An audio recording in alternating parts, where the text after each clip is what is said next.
Sejam todos bem-vindos. Dando continuidade ao capítulo 2 da segunda parte do Livro dos Espíritos, nós vamos ver hoje sobre o materialismo, das perguntas 147 e 148. Na pergunta 147, por que é que os anatomistas, os fisiologistas e, em geral, os que aprofundam as ciências naturais são com tanta frequência levados ao materialismo? Os cientistas, de uma forma geral, por que são levados com tanta frequência a serem materialistas? E eles respondem: o fisiologista refere tudo ao que vê. Orgulho dos homens que julgam saber tudo e não admitem haja coisa alguma que lhes esteja acima do entendimento. A própria ciência que cultivam os enche de presunção. Pensam que a natureza nada lhes pode conservar oculto. E na Revista Espírita, de janeiro de 1859, Kardec responde a uma carta do Príncipe G. Então, o tema do artigo é Carta S.A. ao Príncipe G. Kardec faz umas respostas a algumas perguntas que esse príncipe faz a Kardec.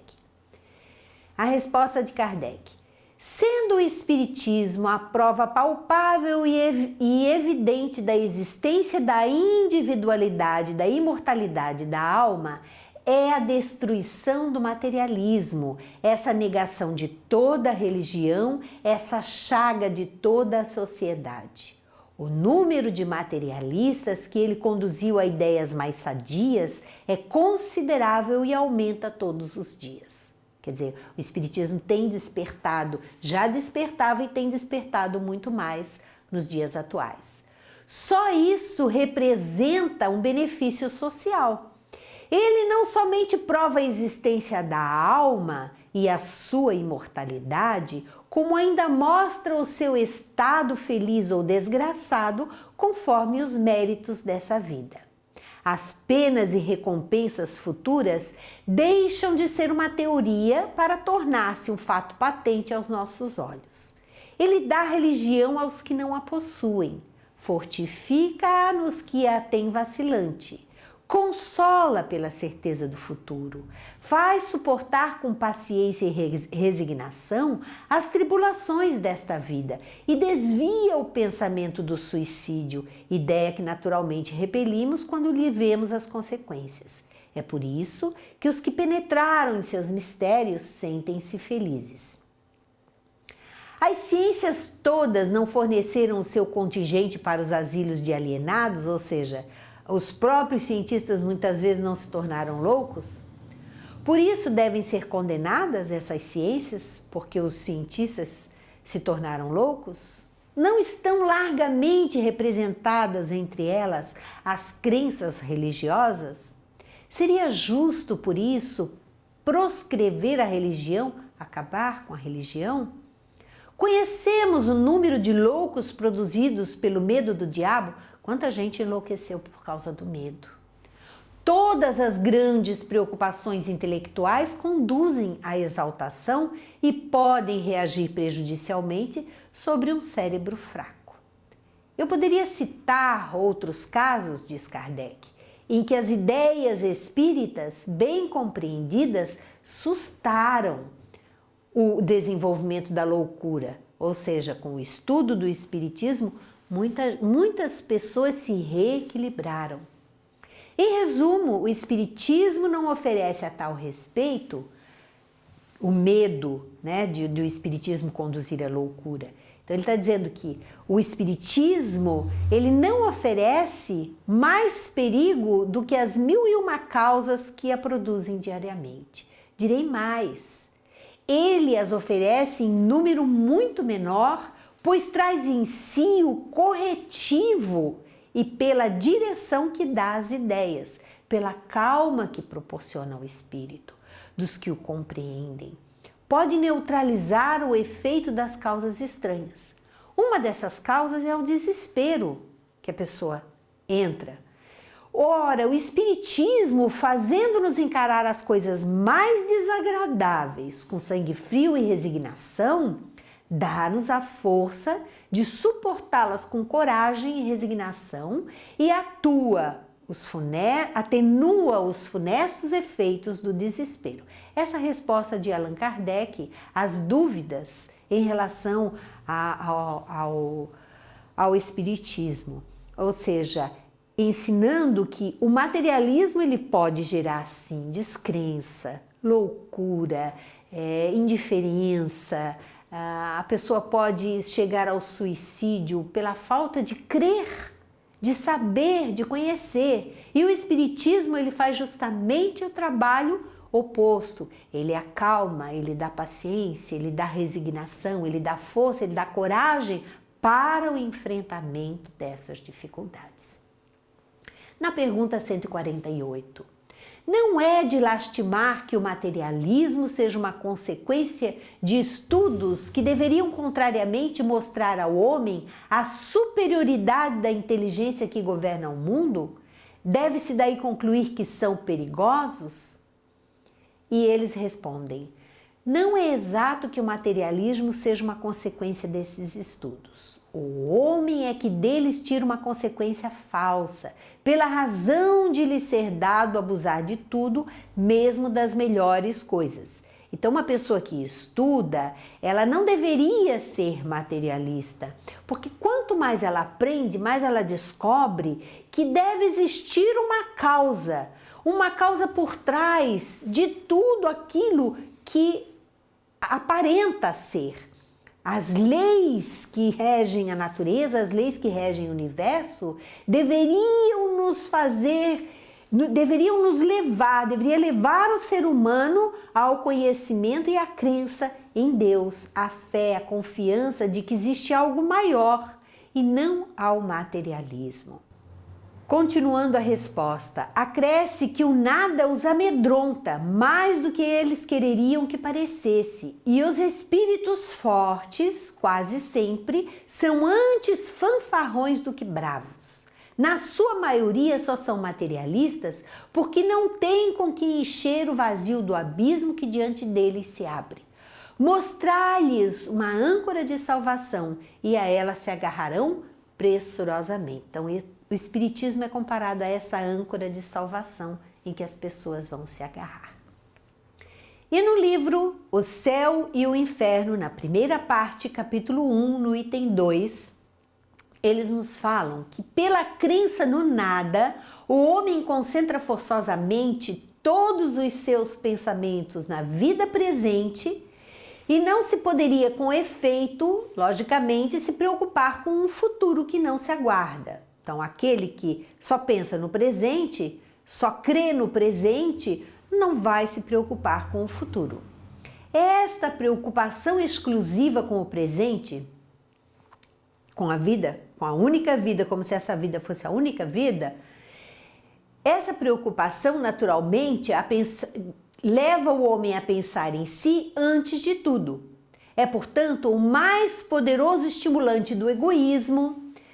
E o incrédulo é consequente consigo mesmo quando chega a essa conclusão. Gozemos enquanto aqui estamos, gozemos o máximo possível, visto que depois de nós está tudo acabado. Gozemos depressa, porque não sabemos quanto isso durará. E a esta outra muito mais grave para a sociedade, gozemos à custa de qualquer um, cada um por si. A felicidade aqui embaixo é do mais hábil. É o que muita gente pensa, o que vale é a vida presente. Então vou aproveitar, vou fazer o que eu quero, não me importa as consequências, não me importa se o outro está feliz, não está feliz, se eu estou fazendo mal, eu vou pensar em mim. É nisso que o materialista pensa. E Kardec faz uma nota. Por uma aberração da inteligência, pessoas há que só veem nos seres orgânicos a ação da matéria, e a esta atribuem todos os nossos atos. No corpo humano, apenas veem a máquina elétrica, somente pelo funcionamento dos órgãos estudaram o mecanismo da vida. Procuraram saber se alguma coisa restava e como nada acharam, senão matéria, que se tornara inerte, como não viram a alma escapar-se, como não a puderam apanhar, concluíram que tudo se continha nas propriedades da matéria e que, portanto, a morte se seguia à aniquilação do pensamento. Então, aqueles que procuraram vasculhar o corpo físico morto, buscando a alma, não a encontraram, portanto, não creram que ela existisse. Triste consequência, ele continua, se fora real, porque então o bem e o mal careceriam de objetivo. O homem teria razão para só pensar em si e para colocar acima de tudo a satisfação de seus apetites materiais. Quebrados estariam os laços sociais e as mais santas afeições se romperiam para sempre. A religião ainda nos ensina que seremos felizes ou desgraçados conforme ao bem ou ao mal que houvermos feito. Que venha a ser, porém, essa felicidade que nos aguarda no seio de Deus. Que é o que se faz, que é o que se vê nesse outro mundo que a todos nos espera. Dizem que ninguém jamais voltou de lá para nos dar informações. É erro dizê-lo, e a missão do Espiritismo consiste precisamente em nos esclarecer acerca desse futuro. Esta é a missão do Espiritismo. Graças às comunicações espíritas, é a realidade que nos aparece, pois que são os próprios seres de além-túmulo que nos vêm descrever a situação em que se acham, relatar o que fazem, facultando-nos assistir, por assim dizer, a todas as peripécias da nova vida que lá vivem e mostrando-nos por esse meio a sorte inevitável que nos está reservada de acordo com os nossos méritos e deméritos. Nós vamos encontrar muita coisa, muito depoimento nas revistas espíritas. Toda a coleção ele vai nos trazer mensagens de espíritos se comunicando, e no livro Céu e Inferno também, na segunda parte do Céu e Inferno, tem várias mensagens de espíritos se comunicando, nos dizendo como é a vida deles no plano espiritual. E no livro dos Médiuns, na primeira parte, capítulo 3, no item 18, ele vai nos trazer várias situações de materialistas, que vale a pena ler essa parte também do livro dos Médiuns. No item 18 ele fala assim: dissemos que o Espiritismo é toda uma ciência, toda uma filosofia. Quem, pois, seriamente queira conhecê-lo, deve, como primeira condição, impor-se um estudo sério e persuadir-se de que ele não pode, como nenhuma outra ciência, ser aprendido a brincar. Então não é brincando que se vai conhecer o Espiritismo. A crença nos espíritos forma-lhe, sem dúvida, a base. Quer dizer, crer que existam espíritos é a base. Mas essa crença não basta para fazer de alguém um espírita esclarecido, como a crença em Deus não é suficiente para fazer de quem quer que seja um teólogo. Daí o esforço de estudar as obras básicas e principalmente o Livro dos Espíritos. O Livro dos Espíritos, ele deve ser estudado sempre, mesmo que já tenhamos lido, mas ele deve ser estudado, ele deve ser aprofundado, o seu conhecimento, e fazer esse link com as outras obras básicas. Isso é muito importante, porque só assim nós vamos ter conhecimento sério e profundo da doutrina espírita. No item 20, ele fala assim: entre os materialistas importa distinguir duas classes. Colocamos na primeira os que o são por sistema. Nesses não há dúvida, há a negação absoluta raciocinada a seu modo. O homem para eles é simples máquina que funciona enquanto está montada e que se desarranja e de que após a morte só resta a carcaça. Então, acabou, morreu o corpo, não existe mais nada. Esse é um tipo de materialista. No item 21 ele fala assim: a segunda classe de materialistas, muito mais numerosa do que a primeira, porque o verdadeiro materialismo é um sentimento antinatural, compreendem os que o são por indiferença, por falta de coisa melhor, pode-se dizer. Não são deliberadamente e o que mais desejam é crer, porquanto a incerteza lhes é um tormento. Há neles uma vaga aspiração pelo futuro, mas esse futuro lhes foi apresentado com cores tais que a razão deles se recusa a aceitá-lo. Daí a dúvida e, como consequência da dúvida, a incredulidade. Esta, portanto, não constitui neles um sistema. Ou seja, são aqueles materialistas que ainda não entenderam, ainda não conseguiram captar um conhecimento que os satisfizesse acerca da vida futura. Então, eles preferem não crer, não, nisso eu não creio. Não estão prontos, ainda não têm consciência e maturidade para entender. No item 22, ele fala assim: ao lado dos materialistas propriamente ditos, há uma terceira classe de incrédulos que, embora espiritualistas, pelo menos de nome, são tão refratários quanto aqueles.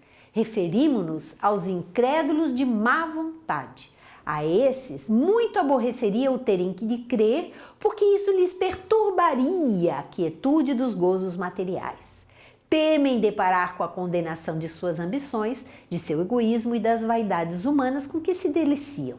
Fecham os olhos para não ver e tapam os ouvidos para não ouvir. Lamentá-los é tudo o que se pode fazer. Então, são aqueles que se acomodam, não mexam com a minha vida tá boa, isso aí não serve para mim. É esse tipo de incrédulo.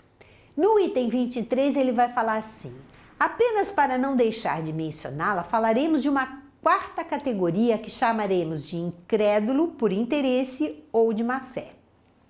Os que a compõem sabem muito bem que devem pensar do espiritismo, mas ostensivamente o condenam por motivos de interesse pessoal. Não há o que dizer deles, como não há o que fazer com eles. O tempo se encarregará deles abrir os olhos e de lhe mostrar que está à custa própria onde estavam seus verdadeiros interesses, porquanto não podendo impedir que a verdade se expanda, ele será arrastado pela torrente, bem como os interesses de que julgava salvaguardar. Então, a morte vai chegar para todo mundo, a sobrevivência ao corpo vai chegar para todo mundo e a realidade de cada um todos vão ter que enfrentar. No item 25 ele fala assim: não podemos omitir uma categoria que chamaremos de incrédulos por decepções. Abrange os que passaram de uma confiança exagerada à incredulidade porque sofreram desenganos. Estão desanimados, tudo abandonaram, tudo rejeitaram. Não acreditam mais em Deus, não acreditam mais em nada. Estão no caso de um que negasse a boa-fé por haver sido ludibriado. Ainda aí, o que há é o resultado de incompleto estudo do espiritismo e de falta de experiência, de imaturidade. Muita gente coloca a sua confiança nos seres humanos. E o ser humano é falho. Todos nós somos falhos, em qualquer religião, em qualquer posição, mesmo estando à frente de um trabalho espiritual. Todos nós temos as nossas dificuldades e é justamente por tê-las que nos é dada a oportunidade de trabalhar na doutrina espírita, por exemplo, e de resgatar, através do trabalho, muitos débitos passados. Mas muita gente, por imaturidade, coloca sua confiança em pessoas e acabam se decepcionando e acabam então não acreditando, deixando a religião, o grupo em que estudava, por se decepcionar com tais pessoas. Isso é uma falta de maturidade, porque nós precisamos aprender a aproveitar aquilo que nos serve, aquilo que nos cabe, os bons exemplos. Bom exemplo é Jesus. Bom exemplo são esses seres maravilhosos que vêm nos ajudar. Esses exemplos devem ser seguidos. No mais, tudo é ferramenta, é instrumento que nós vamos nos servir para nos aperfeiçoar e para melhorar a nossa energia, o nosso estado emocional, nos reequilibrarmos e assim prosseguirmos na nossa marcha evolutiva, no nosso aprendizado. Mais uma vez, terminamos o estudo de hoje e pedimos a todos que, se gostaram do trabalho, nos ajudem a divulgá-lo dando um like e se inscrevendo na TV CE Arra. Muito obrigada e até o próximo bloco.